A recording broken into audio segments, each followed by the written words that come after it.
Hello students, आज की class में हम क्लास 9th का प्रश्नावली 7.1 का पार्ट 1 डिस्कशन करेंगे, जिसमें हम कुछ पहले बेसिक पॉइंट्स को समझेंगे। जिसमें हम बताएंगे कि समरूप क्या होता है। जैसा कि पिछली वीडियोज में हमने आपको त्रिभुज के बारे में बता रखा है, त्रिभुज की सर्वांग समता। यहाँ समरूप और सर्वांग समता दोनों समझेंगे। तो समरूप पहले देखते हैं समरूप क्या होता है। समरूप का मतलब ये होता है कि जब दो वस्तुएं देखने में एक जैसी हों लेकिन उनके आकार पर निर्भर न करता हो, तो उसे हम समरूप कहते हैं। जैसे कि हमने यहाँ एक सर्कल बनाया और इसी के समरूप दूसरा सर्कल बनाया, जो कि देखें दोनों सर्कल हैं, दोनों जो वृत्त हैं, दोनों वृत्त ही हैं, लेकिन एक छोटा है और एक बड़ा है। यह दोनों एक दूसरे के समरूप होते हैं। और इसी तरह जैसे हमने एक त्रिभुज लिया,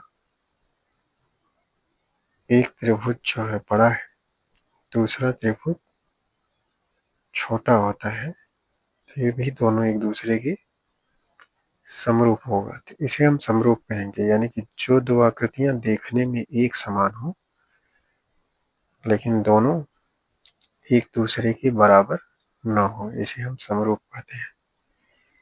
अब इसे हम समझते हैं आगे सर्वांग सम क्या होता है। सर्वांग सम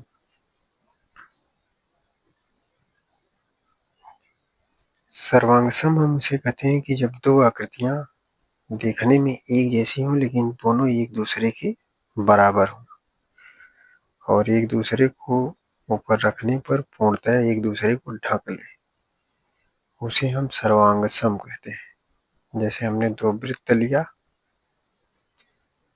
दो वृत्त हमारा रहता है, दोनों समान आकार के वृत्त होंगे। जैसे हम सपोज मान लेते हैं कि इसकी भी त्रिज्या 2 सेंटीमीटर है, तो दूसरे वाले वृत्त की भी त्रिज्या कितनी चाहिए? 2 सेंटीमीटर। यानी दोनों वृत्त समान माप के हैं। जैसे हम कह सकते हैं कि पहला वृत्त दूसरे वृत्त की क्या है? सर्वांग सम है। इसी तरह हम दूसरे एग्जाम्पल से समझते हैं। जैसे दो त्रिभुज लिया, दूसरा त्रिभुज, ये दोनों त्रिभुज समान माप के हैं, इसे हम कह सकते हैं कि ये दोनों त्रिभुज सर्वांग सम है। अब सर्वांग सम होने के कुछ नियम होते हैं। जैसे सर्वांग सम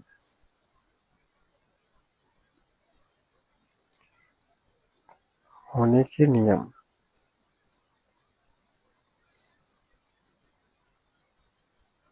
होते हैं किन्हीं दो आकृतियों को सर्वांग सम कब कह सकते हैं। जैसे त्रिभुज के सर्वांग सम होने के नियम, पहला आता है yes S,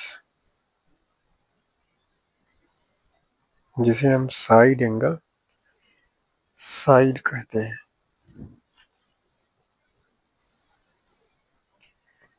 side angle side, जैसे हम इसमें दो त्रिभुज को लेते हैं। जैसे हमने लिया दो त्रिभुज, इसको जैसे इसका ये कोण अगर 60 अंश का है, इसका भी ये कोण 60 अंश का होगा, और इसकी ये भुजा अगर 2 सेंटीमीटर है, इसकी भी ये दो भुजा 2 सेंटीमीटर होगी, और इसका ये अगर 5 सेंटीमीटर है, इसका भी 5 सेंटीमीटर होगा। तो हम ये देखते हैं कि इसका एक कोण, इसका एक कोण, दोनों बराबर हो गया। इसकी एक भुजा और इसकी एक भुजा बराबर हो गई, इसकी दूसरी भुजा इसकी दूसरी भुजा से बराबर हो गई। कहने का मतलब इसका हुआ कि जैसे इस त्रिभुज को हम मान लिया अगर ए बी सी, दूसरा त्रिभुज हमारा हो गया पी क्यू आर। यानी कि दोनों त्रिभुजों में अगर देखा जाए तो इनकी दो भुजाएं और एक कोण क्या है, समान है। तो इसे हम कह सकते हैं कि त्रिभुज ए बी सी सर्वांगसम है त्रिभुज पी क्यू आर के। तो ये हमारा किस रूल के अंतर्गत हुआ, साइड एंगल साइड के। साइड एंगल साइड होता है। अब इसी तरह से हम आगे दूसरा नियम देखते हैं, जो कि दूसरा नियम हमारा है यस यस, यानी कि इसको साइड साइड रूल कहते हैं। साइड साइड भुजा भुजा कोण। जैसे भुजा भुजा के आधार पर हम कैसे कर सकते हैं, जैसे हम दो त्रिभुज लेते हैं जिसकी ये पहला त्रिभुज हमारा हो गया P Q R.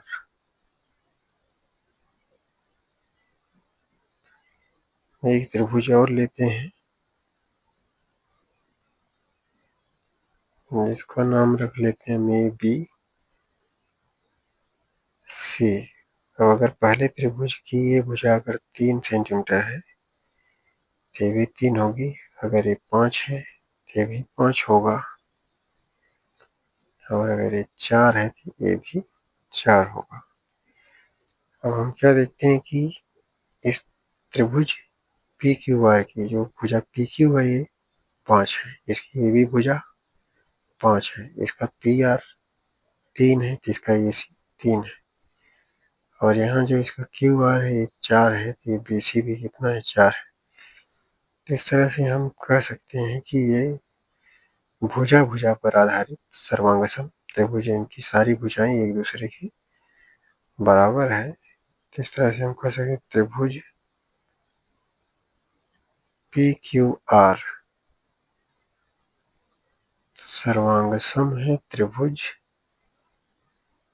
A B C की। ये जो हमारा नियम है भुजा भुजा से सर्वांगसम का होता है। अब जो तीसरा नियम हमारा है वो है ए एस ए, जिसको कहते हैं एंगल साइड एंगल नियम। एंगल साइड एंगल नियम के लिए हम दो त्रिभुजों को लेते हैं। जैसे हमने एक त्रिभुज लिया पी क्यू आर, दूसरा त्रिभुज हमारा हो गया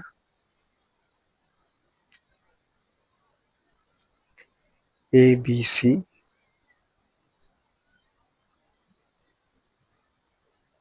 अब जैसे इस त्रिभुज का ये पहला कोण जो हमारा है 60 अंश का है, इसका भी एक कोण 60 अंश, दूसरा कोण इसका 50 अंश है, इसका भी 50 अंश है। इस प्रकार से हम देखते हैं कि जो त्रिभुज पी क्यू आर की जो पी क्यू भुजा है वह ए बी के बराबर है, पी क्यू भुजा ए बी के बराबर है, और जो इसका कोण क्यू है कोण बी के बराबर यानी 60 अंश है। कोण आर कोण सी के बराबर है जो कि 50 अंश है, यानी इसके दो कोण और एक भुजा क्या है, बराबर है।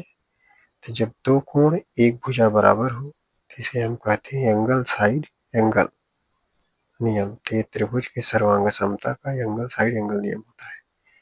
इस प्रकार से हम कह सकते हैं त्रिभुज पी क्यू आर सर्वांगसम है त्रिभुज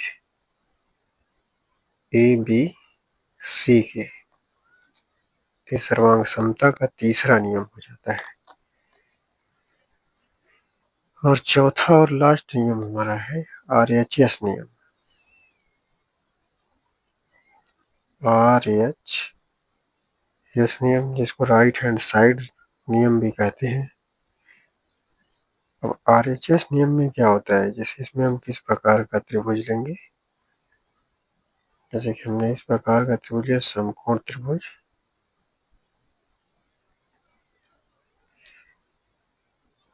ये हो गया दूसरा त्रिभुज। पहले त्रिभुज का नाम रख लेते हैं PQR।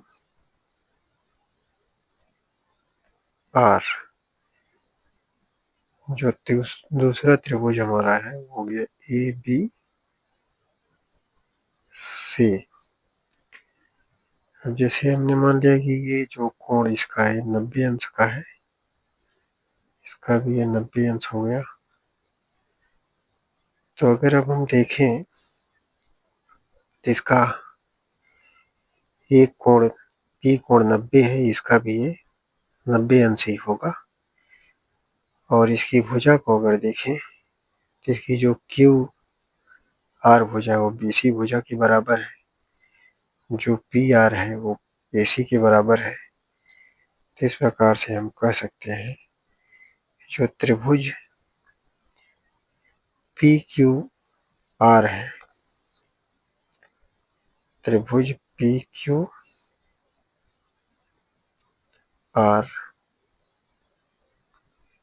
ये सर्वांग सम है त्रिभुज ABC के। ये हमारा RHS नियम हो जाता है।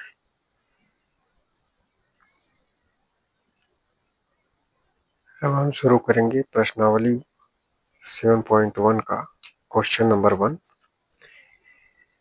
जिसमें हमें दिया है कि चतुर्भुज ABCD में AC बराबर AD है। तो यहाँ चित्र में भी देख लेते हैं। चित्र में यहाँ हमें दे रखा है कि AC के बराबर AD है,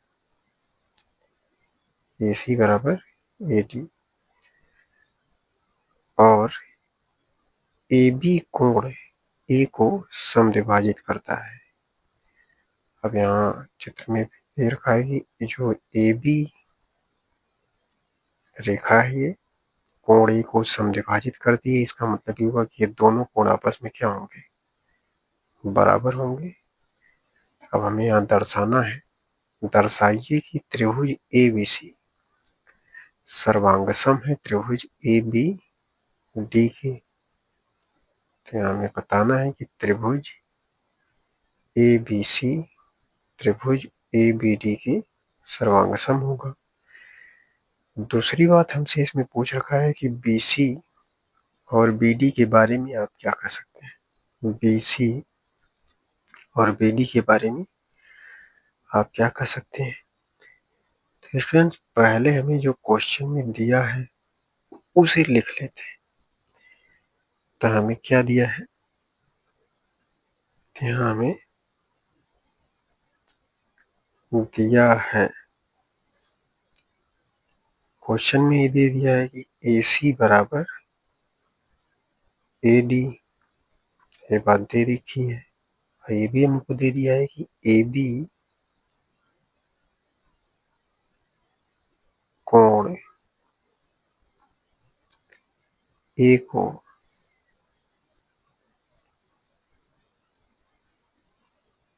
समद्विभाजित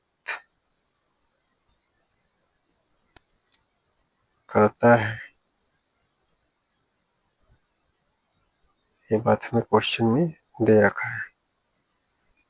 अगर AB कोण A को समद्विभाजित करता है तो इसका जो कोण A है दो भागों में बढ़ जाएगा। इसका ये कोण और ये कोण दोनों, यानी कि दोनों कोण A ही है, दोनों आपस में बराबर होंगे। तो हम इसे कुछ इस प्रकार से लिखेंगे, कोण BAC कोण BAD के क्या होगा, बराबर होगा। तो यहाँ हमें ये भी दे रखा है, कोण BAC बराबर कोण BAD। अब हमें पहली बात क्या सिद्ध करनी है, तो हमें सिद्ध करना है। क्या सिद्ध करना है? हमें सिद्ध करना है कोण जो त्रिभुज ABC है, त्रिभुज ABC सर्वांगसम है त्रिभुज ABD के। यानी कि हमें ये बता देना है त्रिभुज ABC त्रिभुज ABD के सर्वांगसम है। तो इस प्रकार हम दोनों त्रिभुजों को लेंगे। हम लेंगे त्रिभुज ABC एवं त्रिभुज ABD में त्रिभुज ABC एवं त्रिभुज ABD में। अब अगर त्रिभुज ABC और ABD में हम देखें तो हमारा त्रिभुज ABC है, ABD है, तो इसमें AB दोनों में है, जो कि AB कॉमन है। तो AB हमें कॉमन दे रखा है, तो यहाँ हम लिख लेते हैं AB is equal to AB, दोनों त्रिभुजों में कॉमन है, यानी कि हमारा ये उभयनिष्ठ हो जाता है। इस प्रकार से अगर हम देखें क्वेश्चन में हमें दे रखा है AC के बराबर क्या है? AD है। AC के बराबर AD, ये भी हमें दे रखा है, तो यहाँ हम लिख लेते हैं AC बराबर AD, तो हमें दिया है।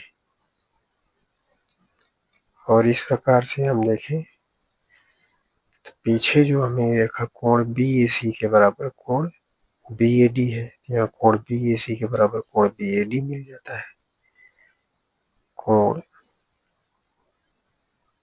BAC बराबर कोण BAD, ये भी हमें दिया है।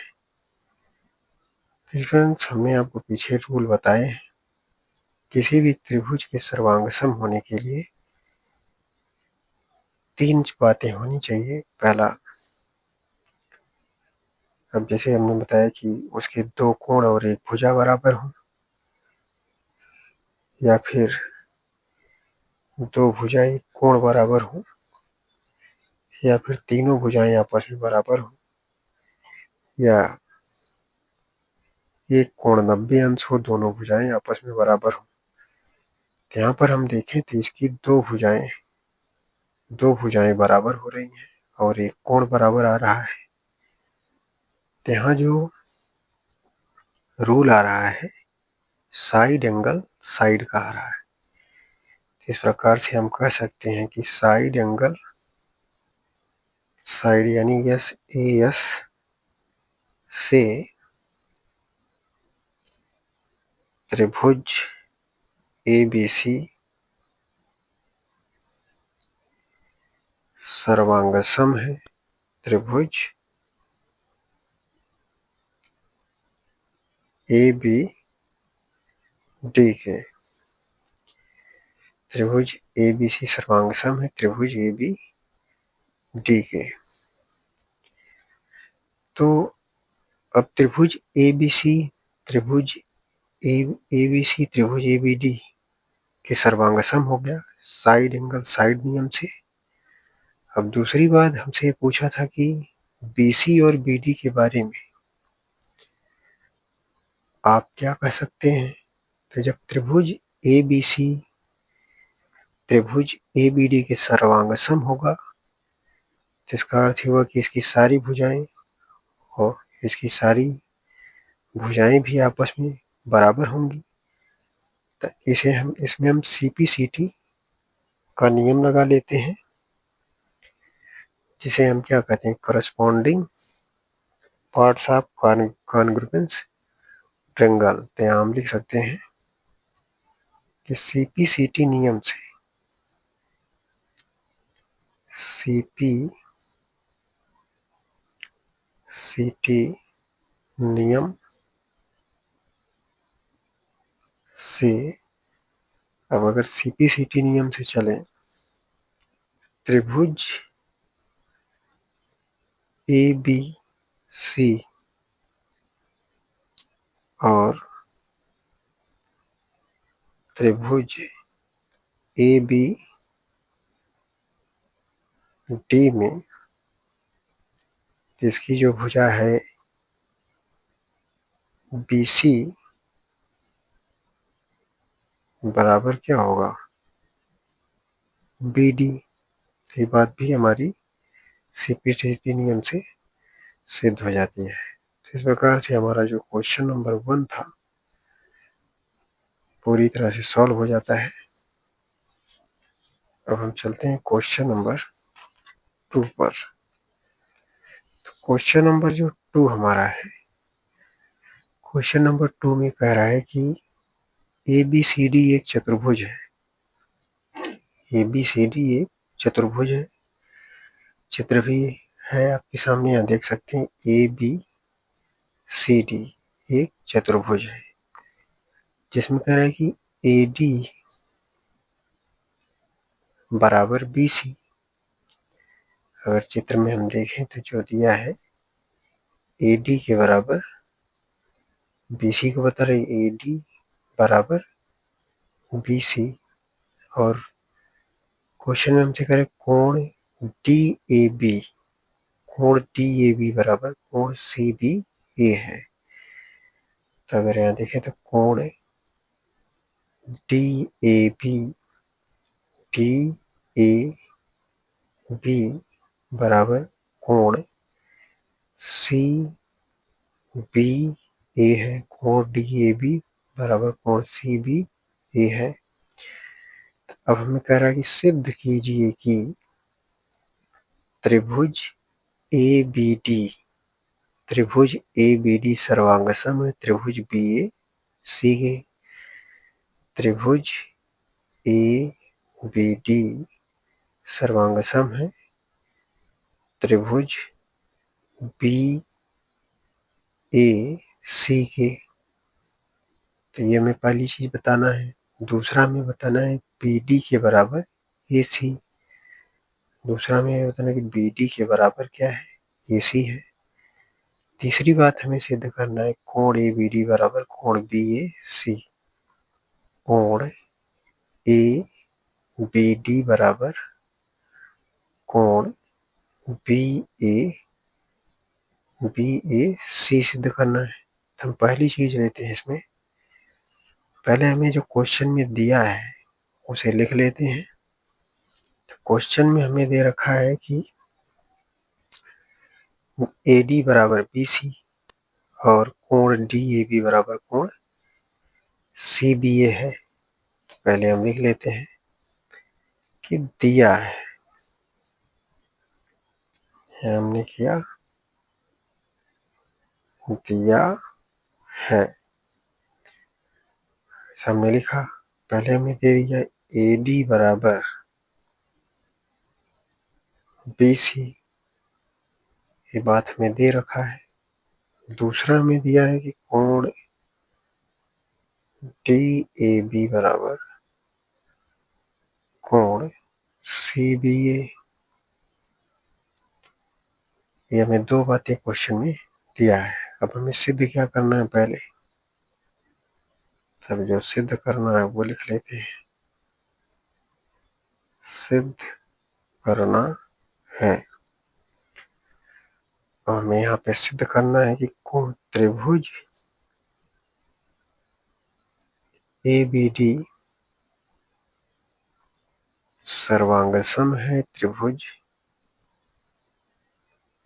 BAC के। अब इन्हीं दोनों त्रिभुजों को हम ले भी लेते हैं, देखते हैं कि क्या क्या मिलता है इसमें। तो हम लेंगे त्रिभुज ABD एवं त्रिभुज BAC में। अब अगर त्रिभुज ABD और BAC में हम देखें भाई चित्र, तो हमारा त्रिभुज ABD और दूसरा मिल जाता है त्रिभुज BAC। अगर हम दोनों में देखें तो ए बी डी और बी ए सी, दोनों में ए बी क्या मिलता है, कॉमन। तो हम यहाँ देखेंगे तो जब ए बी कॉमन मिल रहा है तो यहाँ लिखेंगे ए बी बराबर ए बी, जो कि दोनों में उभयनिष्ठ है, उभयनिष्ठ। इस प्रकार से हमें जो क्वेश्चन में दे रखा है कि ए डी बराबर बी सी, यहाँ देखें तो जो दिया है ए डी बराबर बी सी, ए डी को बी सी के बराबर बताया है, तो दूसरी हमें एक भुजा बराबर मिल जाती है। तो यहाँ लिख देते हैं ए डी बराबर बी सी, ये हमें दिया है। आगे जो मिल रहा है इसका कोण ए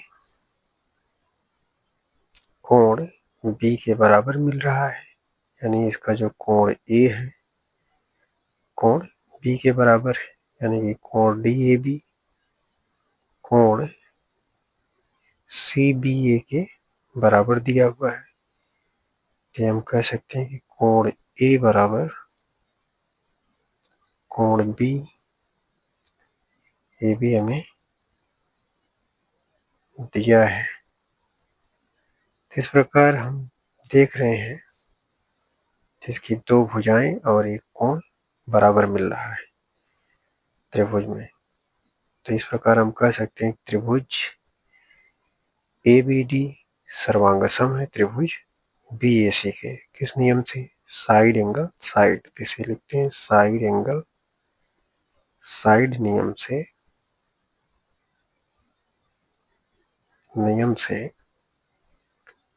त्रिभुज ए बी डी सर्वांग सम है त्रिभुज बी ए सी के। तो पहली बात हमारी यहाँ सिद्ध हो जाती है। अब जो दूसरा चीज हमसे पूछा है कि बी डी के बराबर ए सी, तो बी डी के बराबर ए सी, बी डी के बराबर ए सी यहाँ पूछा है। तो अब जो हमारा त्रिभुज था वो त्रिभुज था हमारा A B D, A B D, और जो दूसरा त्रिभुज था वो था बी ए सी, बी ए सी। तो अब हमसे पूछ रखा है कि बी डी के बराबर ए सी। अगर ये दोनों त्रिभुज आपस में बराबर है, जैसे कि त्रिभुज ए बी डी और त्रिभुज बी ए सी, तो हमारा जो ये भुजा है ये दोनों आपस में क्या होंगी, बराबर होंगी। तो बाई सीपीसीटी के नियम से हम कह सकते हैं, सीपीसीटी के नियम से कि त्रिभुज, पहले लिखते हैं सीपीसीटी नियम से। अब सीपीसीटी नियम अगर यहाँ लगाएंगे तो त्रिभुज ए बी डी, त्रिभुज ए बी डी अगर सर्वांग सम है त्रिभुज बी ए सी के, तो जो बी डी है वो ए सी के क्या होगा, बराबर होगा। बी डी ए सी के बराबर होगा, ये भी हमारा सिद्ध हो जाता है। और तीसरा जो पूछा है कि कोण ए बी डी कोण बी ए सी के बराबर होगा। अब सीपीसीटी नियम से अगर देखा जाए तो जब त्रिभुज ए बी डी के त्रिभुज बी ए सी के अगर सर्वांग सम है त्रिभुज ए बी डी त्रिभुज बी ए सी के सर्वांग सम है, तो जो कोण बी है वो कोण ए की क्या होगा, बराबर ही होगा। सीपीसीटी नियम से ये भी सिद्ध हो जाता है कि कोण ए बी डी बराबर होगा कोण बी ए सी की। ये बात भी हमारी सिद्ध हो जाती है। इस प्रकार से क्वेश्चन नंबर 2 हमारा पूरी तरह से सॉल्व हो जाता है। अब हम चलते हैं क्वेश्चन नंबर 3 पर। क्वेश्चन नंबर जो 3 हमारा है, इसमें कह रहा है कि एक रेखाखंड AB पर AD और BC दो बराबर एवं लंब रेखाखंड है। पहले हम रेखाखंड AB देख लेते हैं। तो रेखाखंड AB हमारा A है, और दूसरी बात करें कि AD और BC, AD और BC ये दो बराबर लंब रेखाखंड है AB पर। अब देख सकते हैं कि AB पर ABC लंब है, और AB पर ही ये AD भी लंब है। AD और BC दोनों क्या है, AB पर लंब है। दर्शाइए कि CD रेखाखंड, अब ये जो CD है AB को क्या कर रहा है, समद्विभाजित करता है। ये हमें सिद्ध करना है। इसे हम कैसे सिद्ध करेंगे, पहले हमें जो दिया है वो लिख लेते हैं। तो इस चित्र को अगर देखें तो हमें क्या क्या मिलता है। पहले हमें यहाँ पर दिया है, तो अगर चित्र को देखें तो हमें ये सिद्ध करना है कि AD बराबर में BC। हमें ये बात बतानी पड़ेगी कि AD जो है BC के बराबर है। ये हमें दिया है। पहले लिख लेते हैं AD बराबर BC। ये हमें क्वेश्चन में दे रखा है। अब दूसरा चीज हमें इसमें सिद्ध क्या करना है, यहाँ लिखते हैं सिद्ध करना है। और हमें सिद्ध करना है कि CD रेखाखंड AB को समद्विभाजित करता है। यहाँ लिखते हैं CD रेखाखंड AB को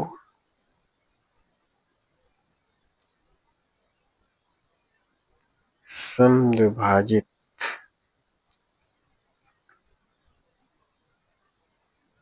करता है। यानी CD रेखाखंड AB को समद्विभाजित करता है।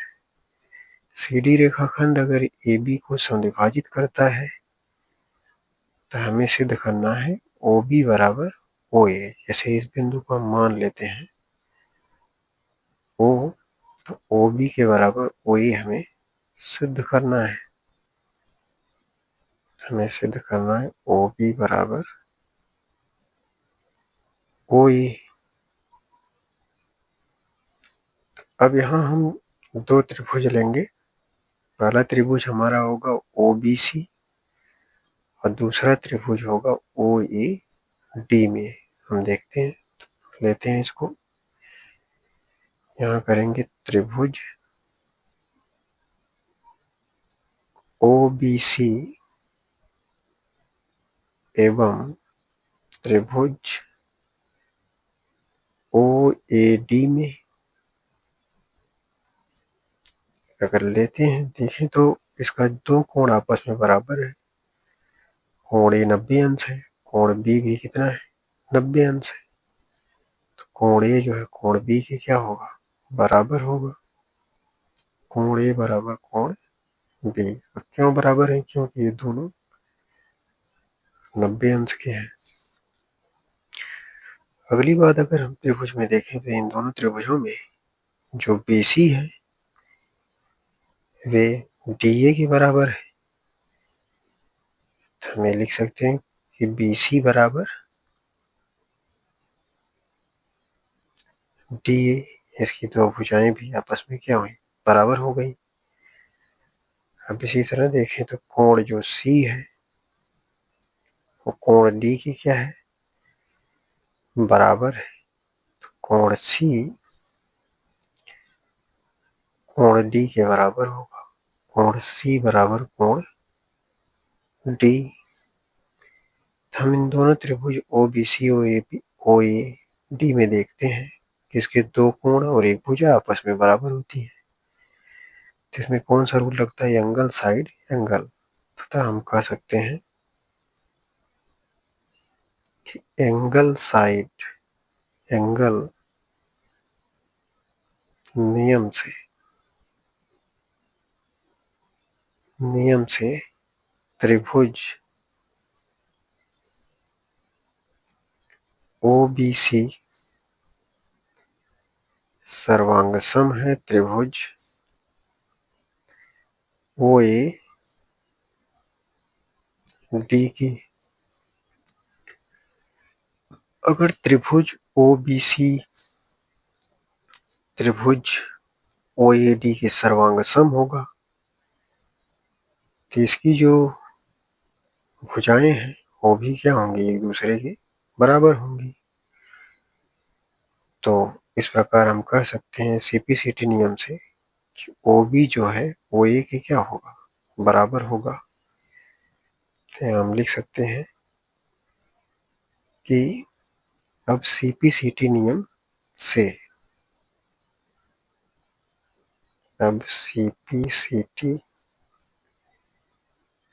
से